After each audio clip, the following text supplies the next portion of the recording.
אמרתי לנהג, אמרתי לו just together, כאילו תשאיר אותנו רק ביחד. אמר לי בטח, בטח, ובאמת נשארנו ביחד באופן מפתיע.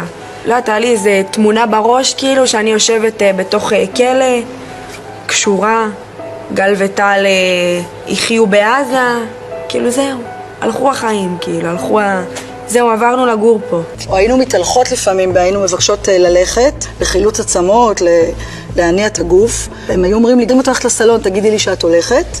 גם את עשית כושר? כן, קצת. מה המחבלים אמרו כשאת עשית כושר?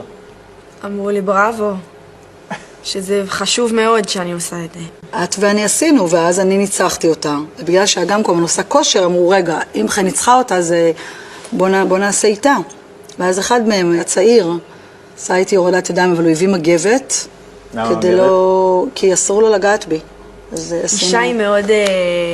אישה היא קדושה שם. הם נתנו לה שם מאוד יפה. שם ערבי מאוד יפה. סלסביל.